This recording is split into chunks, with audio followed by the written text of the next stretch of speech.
الحمد لله رب العالمين الرحمن الرحيم مالك يوم الدين إياك نعبد وإياك نستعين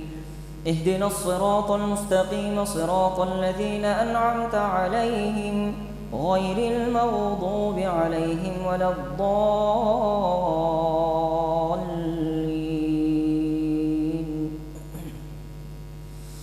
إنما يستجيب الذين يسمعون والموتى يبعثهم الله ثم إليه يرجعون وقالوا لولا نزل عليه آية من ربه قل إن الله قادر على أن ينزل آية ولكن أكثرهم لا يعلمون وما من دابة في الأرض ولا طائر يطير بجناحيه إلا أمثالكم ما فرطنا في الكتاب من شيء ثم إلى ربهم يحشرون والذين كذبوا بآياتنا صم وبكم في الظلمات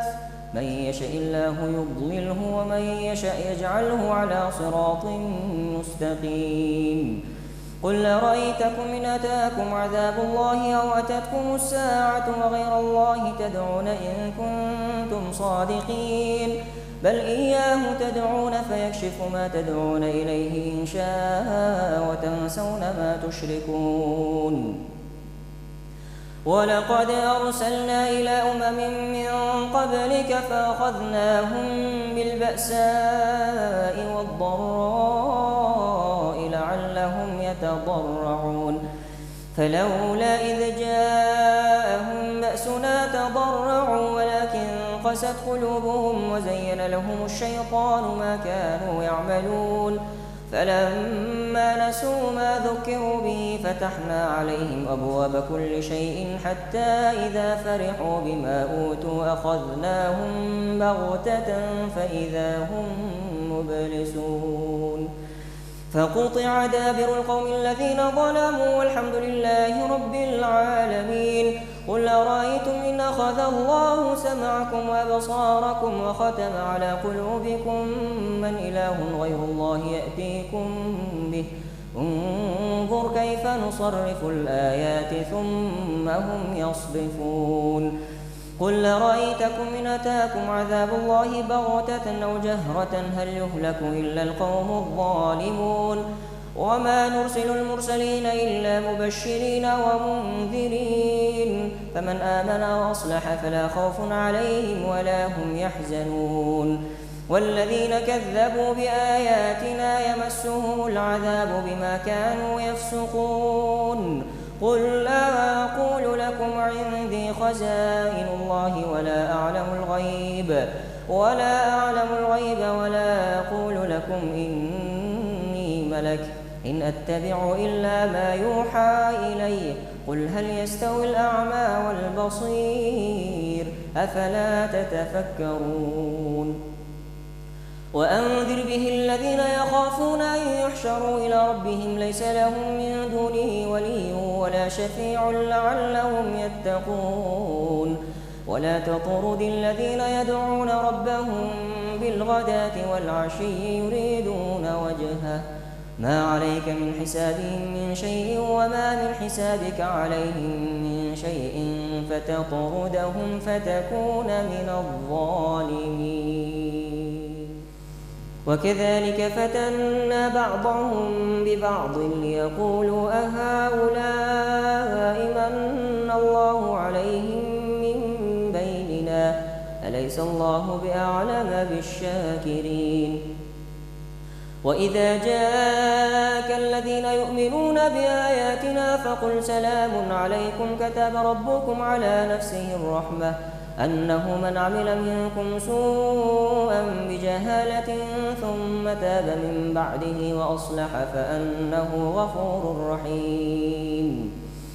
وكذلك نفصل الآيات ولتستبين سبيل المجرمين قل إني نهيت أن أعبد الذين تدعون من دون الله قل لا أتبع أهواءكم قد ضللت إذا وما أنا من المهتدين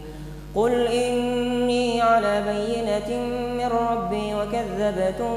به، ما عندي ما تستعجلون به، إن الحكم إلا لله يقص الحق وهو خير الفاصلين. قل لو أن عندي ما تستعجلون به لقضي الأمر بيني وبينكم والله أعلم بالظالمين. وعنده مفاتح الغيب لا يعلمها إلا هو، ويعلم ما في البر والبحر، وما تسقط من ورقة إلا يعلمها، ولا حبة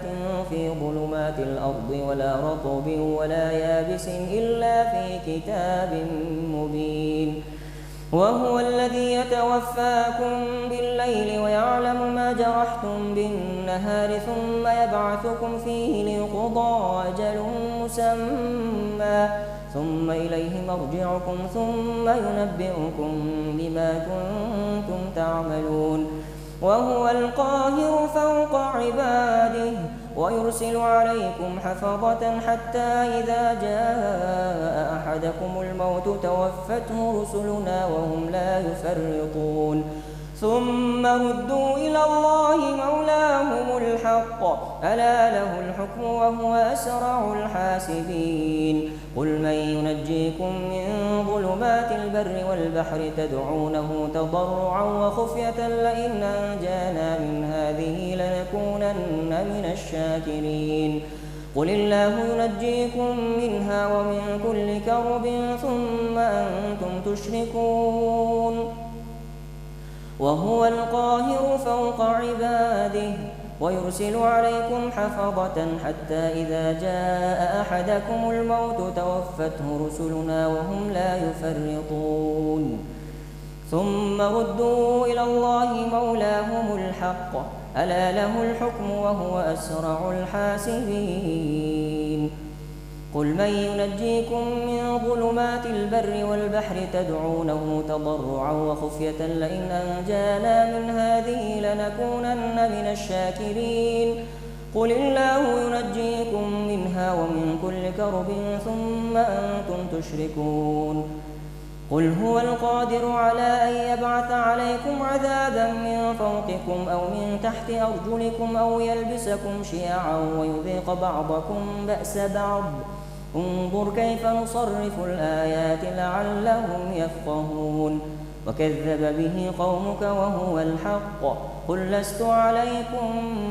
بوكيل. لكل نبأ مستقر وسوف تعلمون.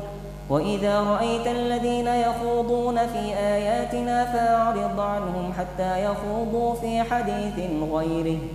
وإما ينسينك الشيطان فلا تقعد بعد الذكرى مع القوم الظالمين.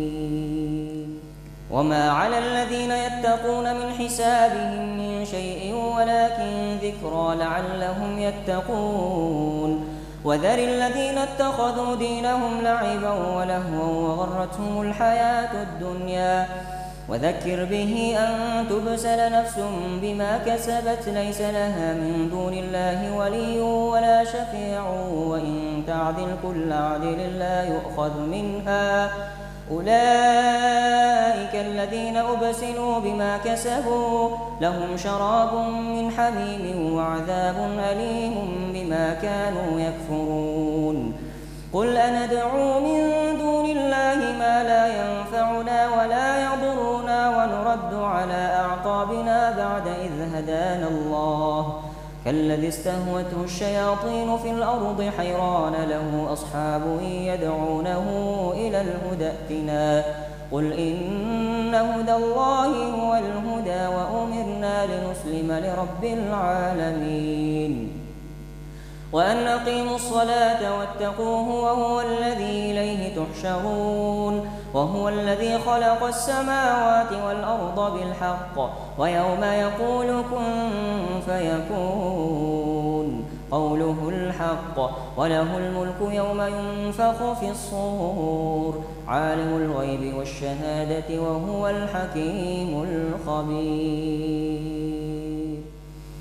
وإذ قال إبراهيم لأبيه آزر أتتخذ أصناما آلهة إني أراك وقومك في ضلال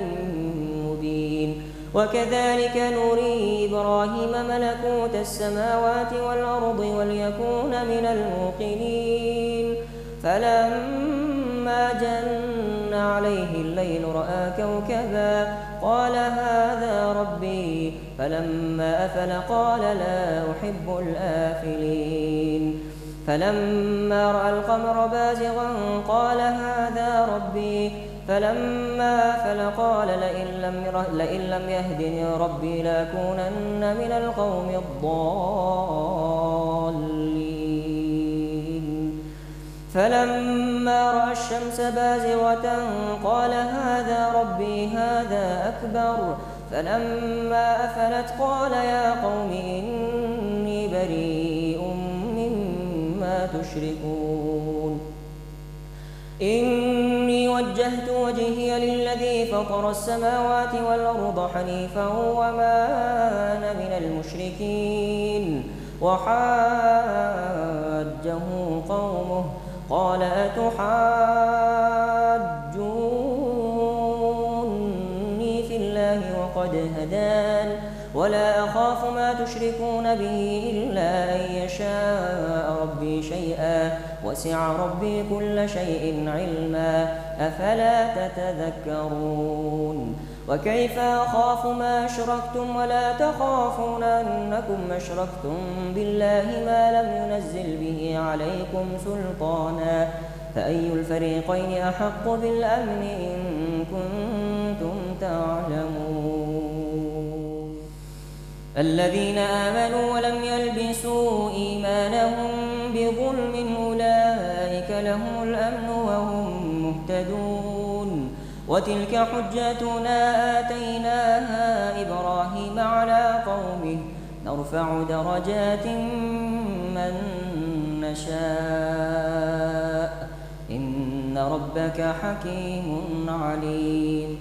ووهبنا له إسحاق ويعقوب كلا هدينا ونوحا هدينا من قبل ومن ذريته داود وسليمان وأيوب ويوسف وموسى وهارون وكذلك نجزي المحسنين وزكريا ويحيى وعيسى وإلياس كل من الصالحين وإسماعيل واليسع ويونس ولوطا وكلا فضلنا على العالمين ومن آبائهم وذرياتهم وإخوانهم واجتبيناهم وهديناهم إلى صراط مستقيم ذلك هدى الله يهدي به من يشاء من عباده ولو أشركوا لحبط عنهم ما كانوا يعملون أولئك الذين آتيناهم الكتاب والحكم والنبوة فإن يكفر بها هؤلاء فقد وكلنا بها قوما ليسوا بها بكافرين أولئك الذين هدى الله فبهداه مقتده قل لا أسألكم عليه أجرا إن هو إلا ذكرى للعالمين وما قدروا الله حق قدره إذ قالوا ما أنزل الله على بشر من شيء قل من أنزل الكتاب الذي جاء به موسى نورا وهدى للناس تجعلونه قراطيس تبدونها وتخفون كثيرا وعلمتم ما لم تعلموا أنتم ولا آباؤكم قل الله ثم ذرهم في خوضهم يلعبون وهذا كتاب أنزلناه مبارك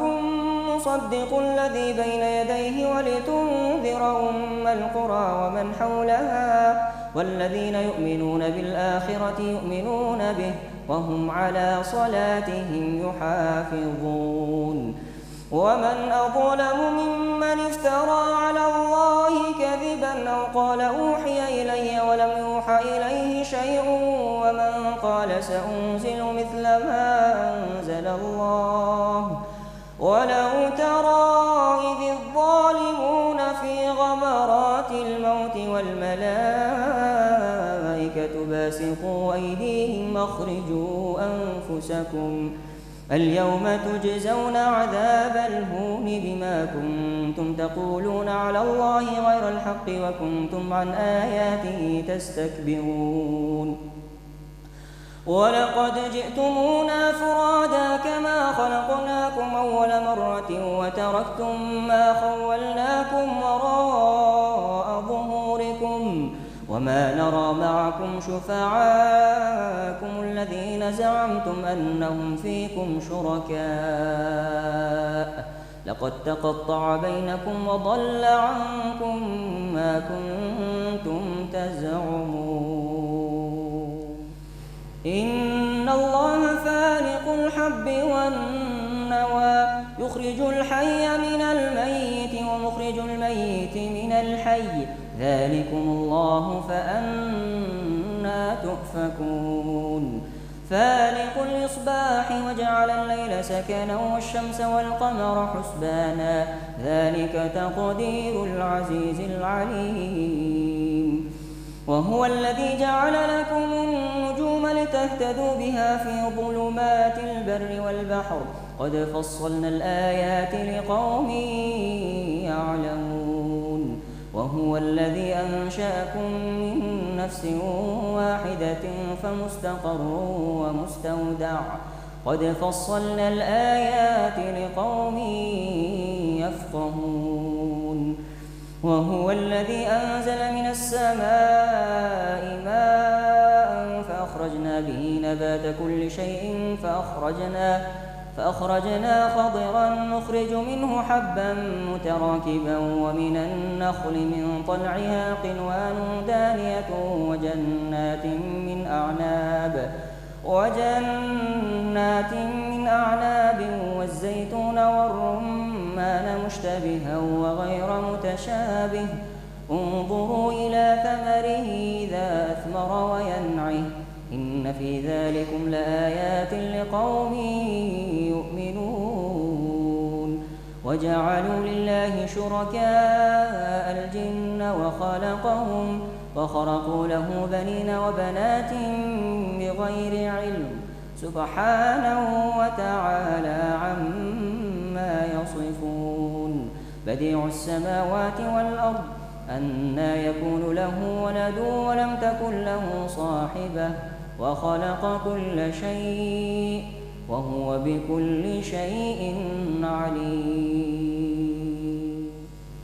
ذلكم الله ربكم لا إله إلا هو خالق كل شيء فاعبدوه وهو على كل شيء وكيل لا تدركه الأبصار وهو يدرك الأبصار وهو اللطيف الخبير قد جاءكم بصائر من ربكم فمن أبصر فلنفسه ومن عمي فعليها وما أنا عليكم بحفيظ وكذلك نصرف الآيات وليقولوا درست ولنبينه لقوم يعلمون اتبع ما أوحي إليك من ربك لا إله إلا هو وأعرض عن المشركين ولا تسبوا الذين يدعون من دون الله فيسبوا الله عدوا بغير علم كذلك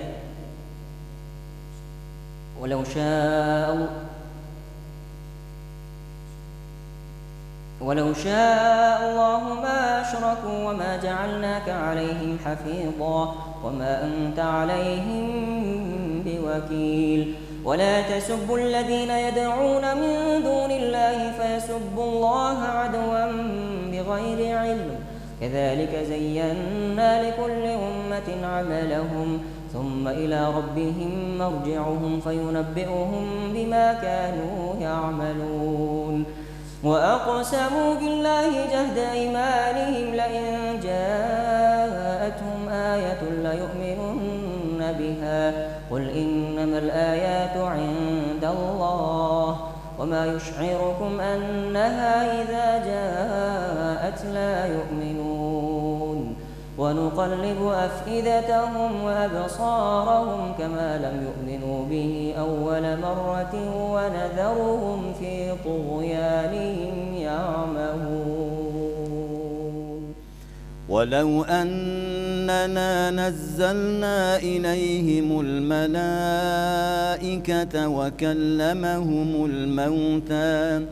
وكلمهم الموتى وحشرنا عليهم كل شيء قبلا ما كانوا ليؤمنوا إلا أن يشاء الله ولكن أكثرهم يجهلون وكذلك جعلنا لكل نبي عدوا شياطين الإنس والجن يوحي بعضهم إلى بعض زخرف القول غرورا ولو شاء ربك ما فعلوه فذرهم وما يفترون ولتصغى إليه أفئدة الذين لا يؤمنون بالآخرة وليرضوه وليقترفوا ما هم مقترفون أفغير الله أبتغي حكما وهو الذي أنزل إليكم الكتاب مفصلا والذين آتيناهم الكتاب يعلمون أنه منزل من ربك بالحق فلا تكونن من الممترين وتمت كلمة ربك صدقا وعدلا لا مبدل لكلماته وهو السميع العليم وإن تطع أكثر من في الأرض يضلوك عن سبيل الله إن يتبعون إلا الظن وإن هم إلا يخرصون إن ربك هو أعلم من يضل عن سبيله وهو أعلم بالمهتدين فكلوا مما ذكر اسم الله عليه إن كنتم بآياته مؤمنين وما لكم ألا تأكلوا مما ذكر اسم الله عليه وقد فصل لكم ما حرم عليكم إلا ما اضطررتم إليه وإن كثيرا ليضلون بأهوائهم بغير علم إن ربك هو أعلم بالمعتدين وذروا ظاهر الإثم وباطنه إن الذين يكسبون الإثم سيجزون بما كانوا يقترفون ولا تأكلوا مما لم يذكر اسم الله عليه وإنه لفسق وإن الشياطين ليوحون إلى أوليائهم ليجادلوكم وإن أطعتموهم إنكم لمشركون أومن كان ميتا فأحييناه وجعلنا له نورا يمشي به في الناس كمن مثله في الظلمات ليس بخارج منها كذلك زين للكافرين ما كانوا يعملون وكذلك جعلنا في كل قرية أكابر مجرميها ليمكروا فيها وما يمكرون إلا بأنفسهم وما يشعرون وإذا جاءتهم آية قالوا لن نؤمن حتى نؤتى مثل ما أوتي رسل الله الله أعلم حيث يجعل رسالته سيصيب الذين أجرموا صغار عند الله وعذاب شديد بما كانوا يمكرون فمن يرد الله أن يهديه يشرح صدره للإسلام ومن يرد أن يضله يجعل صدره ضيقا حرجا كأنما يصعد في السماء كذلك يجعل الله الرجس على الذين لا يؤمنون وهذا صراط ربك مستقيما قد فصلنا الآيات لقوم يذكرون لهم دار السلام عند ربهم وهو وليهم بما كانوا يعملون ويوم يحشرهم جميعا يا معشر الجن قد استكثرتم من الإنس وقال أولياؤهم من الإنس ربنا استمتع بعضنا ببعض وبلغنا أجلنا الذي أجلت لنا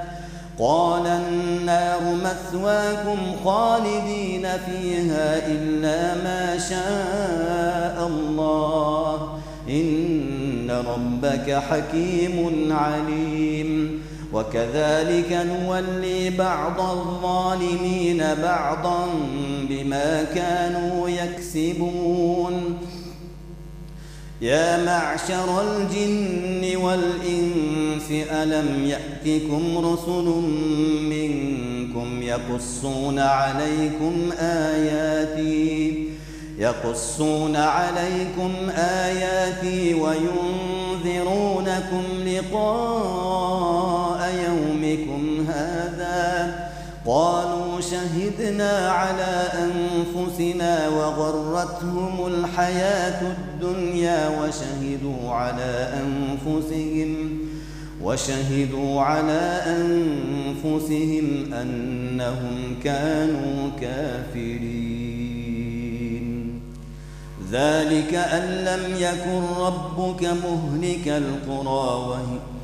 ذلك أن لم يكن ربك مهلك القرى بظلم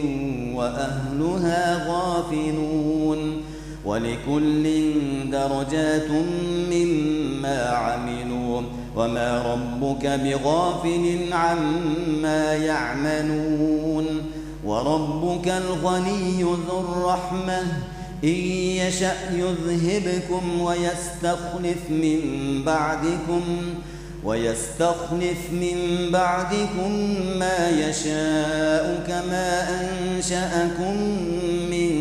ذرية قوم آخرين إنما توعدون لآت وما أنتم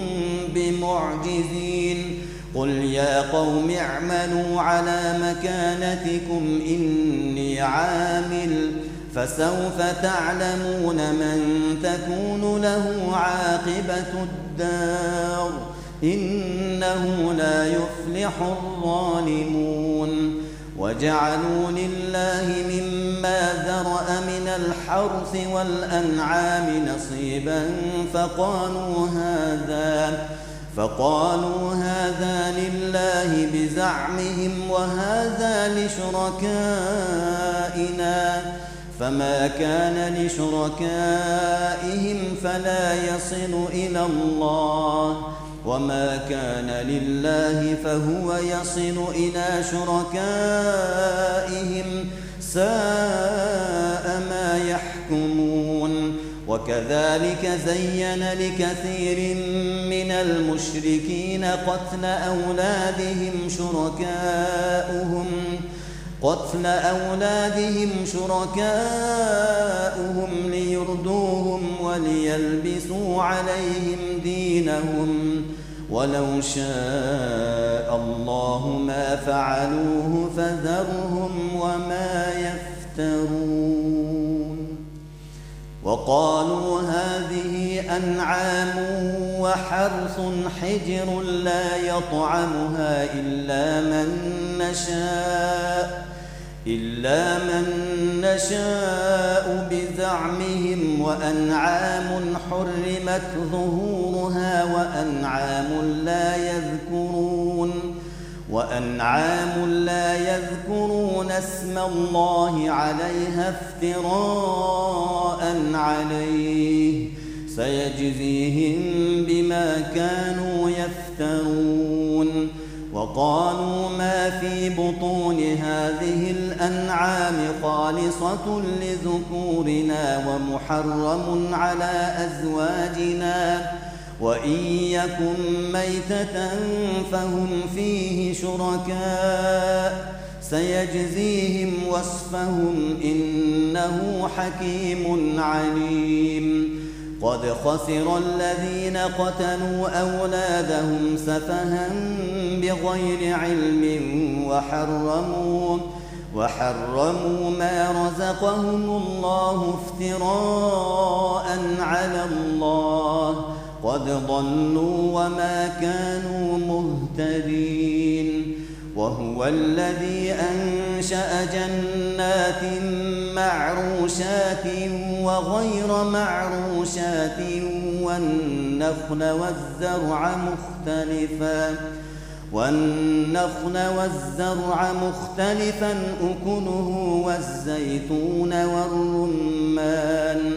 والزيتون والرمان متشابها وغير متشابه كلوا من ثمره إذا أثمر وآتوا حقه يوم حصاده ولا تسرفوا إنه لا يحب المسرفين. ومن الأنعام حمولة وفرشا كلوا مما رزقكم الله ولا تتبعوا خطوات الشيطان إنه لكم عدو مبين.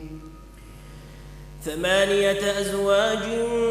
من الضأن 2 ومن المعز 2 قل أذكرين حرم أم الأنثيين أم اشتملت عليه أرحام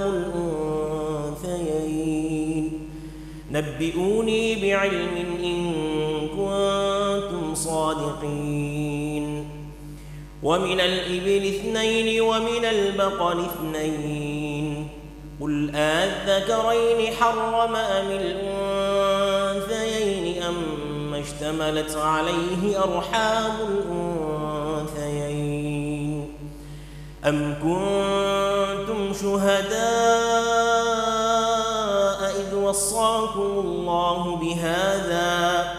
فمن أظلم ممن افترى على الله كذبا ليضل الناس بغير علم إن الله لا يهدي القوم الظالمين. قل لا أجد فيما أوحي إلي محرما على طاعم يطعمه إلا أن يكون ميتة أو دما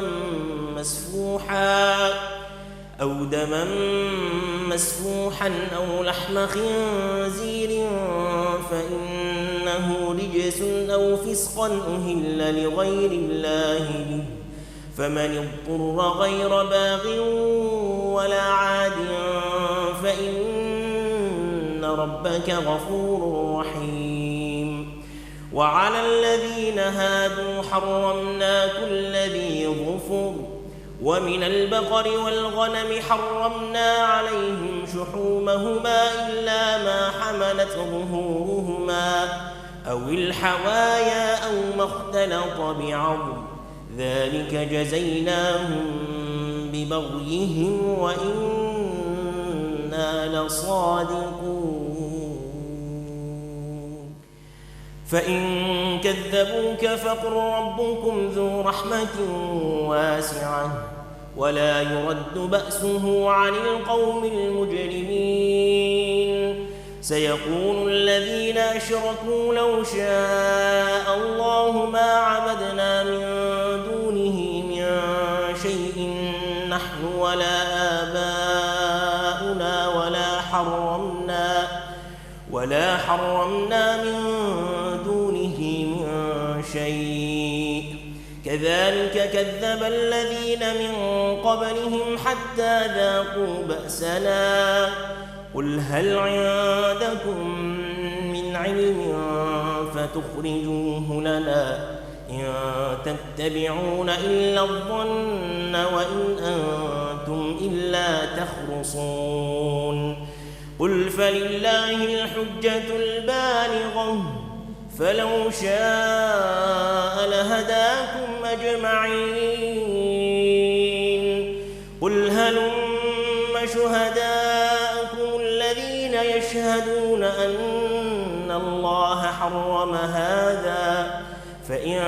شهدوا فلا تشهد معهم ولا تتبع أهواء الذين كذبوا بآياتنا والذين لا يؤمنون بالآخرة وهم بربهم يعدلون قل تعالوا أتل ما حرم ربكم عليكم ألا تشركوا به شيئا وبالوالدين إحسانا ولا تقتلوا أولادكم من إملاق نحن نرزقكم وإياهم ولا تقربوا الفواحش ما ظهر منها وما بطن ولا تقتلوا النفس التي حرم الله إلا بالحق ذلكم وصاكم به لعلكم تعقلون ولا تقربوا مال اليتيم إلا بالتي هي أحسن حتى يبلغ أشده وأوفوا الكيل والميزان بالقسط لا نكلف نفسا إلا وسعها وإذا قلتم فاعدلوا ولو كان ذا قربى وبعهد الله أوفوا ذلكم وصاكم به لعلكم تذكرون وأن هذا صراطي مستقيما فاتبعوه ولا تتبعوا السبل فتفرق بكم عن سبيله ذلكم وصاكم به لعلكم تتقون ثم آتينا موسى الكتاب تماما على الذي أحسن وتفصيلا لكل شيء وهدى ورحمة لعلهم بلقاء ربهم يؤمنون وهذا كتاب أنزلناه مبارك فاتبعوه واتقوا لعلكم ترحمون أن تقولوا إنما أنزل الكتاب على طائفتين من قبلنا وإن كنا عن دراستهم لغافلين أو تقولوا لو أنا أنزل علينا الكتاب لكنا أهدى منهم فقد جاءكم بينة من ربكم وهدى ورحمة فمن أظلم ممن كذب بآيات الله وصدف عنها سنجزي الذين يصدفون عن آياتنا سوء العذاب بما كانوا يصدفون هل ينظرون إلا أن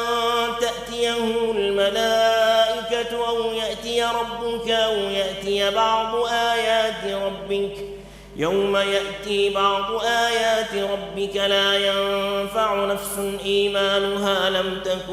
لا ينفع نفسا إيمانها لم تكن آمنت من قبل أو كسبت في إيمانها خيرا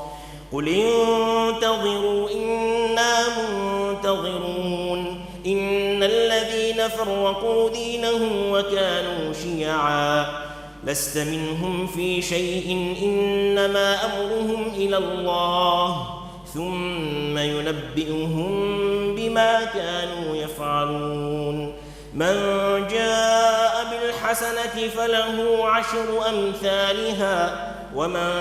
جاء بالسيئة فلا يجزى إلا مثلها وهم لا يظلمون قل إنني هداني ربي إلى صراط مستقيم دينا قيما ملة إبراهيم حنيفا وما كان من المشركين قل إن صلاتي ونسكي ومحياي ومماتي لله رب العالمين لا شريك له وبذلك أمرت وأنا أول المسلمين قل أغير الله أبغي ربا وهو رب كل شيء ولا تكسب كل نفس إلا عليها ولا تزر وازرة وزر أخرى ثم إلى ربكم مرجعكم فينبئكم بما كنتم فيه تختلفون وهو الذي جعلكم خلائف الأرض ورفع بعضكم فوق بعض درجات ليبلوكم فيما آتاكم إن ربك سريع العقاب وإنه لغفور رحيم ألف لام ميم صاد كتاب أنزل إليك فلا يكن في صدرك حرج منه لتنذر به وذكرى للمؤمنين اتبعوا ما أنزل إليكم من ربكم ولا تتبعوا من دونه أولياء قليلا ما تذكرون وكم من قرية أهلكناها فجاءها بأسنا بياتا أو هم قائلون فما كان دعواهم إذ جاءهم بأسنا إلا أن قالوا إنا كنا ظالمين فلنسألن الذين أرسل إليهم ولنسألن المرسلين فلنقصن عليهم بعلم وما كنا غائبين والوزن يومئذ الحق فمن ثقلت موازينه فأولئك هم المفلحون ومن خفت موازينه فأولئك الذين خسروا أنفسهم بما كانوا بآياتنا يظلمون ولقد مكناكم في الأرض وجعلنا لكم فيها معايش قليلا ما تشكرون ولقد خلقناكم ثم صورناكم ثم قلنا للملائكة اسجدوا لآدم فسجدوا إلا إبليس لم يكن من الساجدين قال ما منعك ألا تسجد إذ أمرتك قال أنا خير منه خلقتني من نار وخلقته من طين قال فاهبط منها فما يكون لك أن تتكبر فيها فاخرج إنك من الصاغرين قال أنظرني إلى يوم يبعثون قال إنك من المنظرين قال فبما أغويتني لأقعدن لهم صراطك المستقيم ثم لآتينهم من بين أيديهم ومن خلفهم وعن أيمانهم وعن شمائلهم ولا تجد أكثرهم شاكرين قال اخرج منها مذءوما مدحورا لمن تبعك منهم لأملأن جهنم منكم أجمعين ويا آدم اسكن أنت وزوجك الجنة فكلا من حيث شئتما ولا تقربا هذه الشجرة فتكونا من الظالمين فوسوس لهما الشيطان ليبدي لهما ما وري عنهما من سوآتهما وقال ما نهاكما ربكما عن هذه الشجرة إلا أن تكونا ملكين أو تكونا من الخالدين وقاسمهما إني لكما لمن الناصحين فدلاهما بغرور فلما ذاقا الشجرة بدت لهما سوآتهما وطفقا يخصفان عليهما من ورق الجنة وناداهما ربهما ألم أنهكما عن تلكما الشجرة وأقل لكما إن الشيطان لكما عدو مبين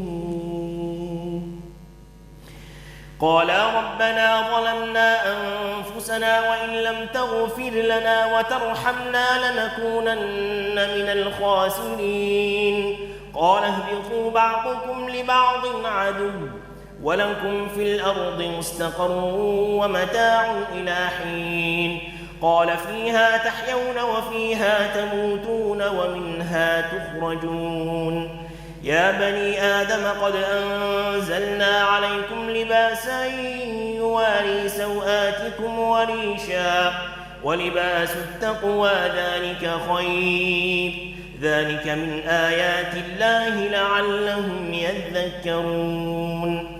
يا بني آدم لا يفتننكم الشيطان كما أخرج أبويكم من الجنة ينزع عنهما لباسهما ليريهما سوآتهما إنه يراكم هو وقبيله من حيث لا ترونهم إنا جعلنا الشياطين أولياء للذين لا يؤمنون وإذا فعلوا فاحشة قالوا وجدنا عليها آباءنا والله أمرنا بها قل إن الله لا يأمر بالفحشاء أتقولون على الله ما لا تعلمون قل أمر ربي بالقسط وأقيموا وجوهكم عند كل مسجد وادعوه مخلصين له الدين كما بدأكم تعودون فريقا هدى وفريقا حق عليهم الضلالة إنهم اتخذوا الشياطين أولياء من دون الله ويحسبون أنهم مهتدون يا بني آدم خذوا زينتكم عند كل مسجد وكلوا واشربوا ولا تسرفوا إنه لا يحب المسرفين قل من حرم زينة الله التي أخرج لعباده والطيبات من الرزق قل هي للذين آمنوا في الحياة الدنيا خالصة يوم القيامة كذلك نفصل الآيات لقوم يعلمون قل إنما حرم ربي الفواحش ما ظهر منها وما بطن والإثم والبغي بغير الحق وأن تشركوا بالله ما لم ينزل به سلطانا وأن تقولوا على الله ما لا تعلمون ولكل أمة أجل فإذا جاء أجلهم لا يستأخرون ساعة ولا يستقدمون يا بني آدم إما يأتينكم رسل منكم يقصون عليكم آياتي فمن اتقى وأصلح فلا خوف عليهم ولا هم يحزنون والذين كفروا وكذبوا بآياتنا أولئك أصحاب النار هم فيها خالدون فمن أظلم ممن افترى على الله كذبا أو كذب بآياته أولئك ينالهم نصيبهم من الكتاب حتى إذا جاءتهم رسلنا يتوفونهم قالوا أين ما كنتم تدعون من دون الله قالوا ضلوا عنا وشهدوا على أنفسهم أنهم كانوا كافرين قال ادخلوا في قد خلت من قبلكم من الجن والإنس في النار كلما دخلت أمة لعنت أختها حتى إذا اداركوا فيها جميعا قالت أخراهم لأولاهم ربنا هؤلاء أضلونا فآتهم عذابا ضعفا من النار قال لكل ضعف ولكن لا تعلمون وقالت أولاهم لأخراهم فما كان لكم علينا من فضل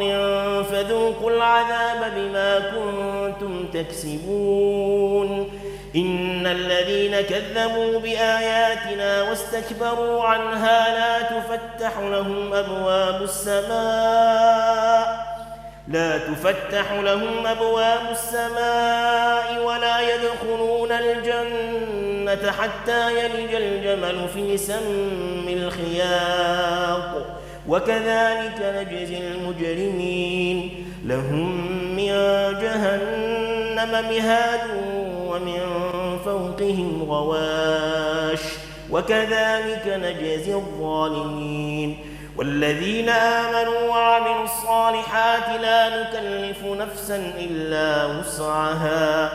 أولئك أصحاب الجنة هم فيها خالدون ونزعنا ما في صدورهم من غل تجري من تحتهم الأنهار وقالوا الحمد لله الذي هدانا لهذا وما كنا لنهتدي لولا أن هدانا الله لقد جاءت رسل ربنا بالحق ونودوا أن تلكم الجنة أورثتموها بما كنتم تعملون يا بني آدم إما يأتينكم رسل منكم يقصون عليكم آياتي فمن اتقى وأصلح فلا خوف عليهم ولا هم يحزنون والذين كذبوا بآياتنا واستكبروا عنها أولئك أصحاب النار هم فيها خالدون ونادى أصحاب الجنة أصحاب النار أن قد وجدنا ما وعدنا ربنا حقا فهل وجدتم ما وعد ربكم حقا قالوا نعم فأذن مؤذن بينهم اللعنة الله على الظالمين الذين يصدون عن سبيل الله ويبغونها عوجا وهم بالآخرة كافرون وبينهما حجاب وعلى الأعراف رجال يعرفون كلا بسيماهم ونادوا أصحاب الجنة أن سلام عليكم لم يدخلوها وهم يطمعون وإذا صرفت أبصارهم تلقاء أصحاب النار قالوا ربنا لا تجعلنا مع القوم الظالمين ونادى أصحاب الأعراف رجالا يعرفونهم بسيماهم قالوا ما أغنى عنكم جمعكم وما كنتم تستكبرون أهؤلاء الذين أقسمتم لا ينالهم الله برحمة ادخلوا الجنة لا خوف عليكم ولا أنتم تحزنون ونادى أصحاب النار أصحاب الجنة أن أفيضوا علينا من الماء أو مما رزقكم الله قالوا إن الله حرمهما على الكافرين الذين اتخذوا دينهم لهوا ولعبا وغرتهم الحياة الدنيا فاليوم ننساهم كما نسوا لقاء يومهم هذا وما كانوا بآياتنا يجحدون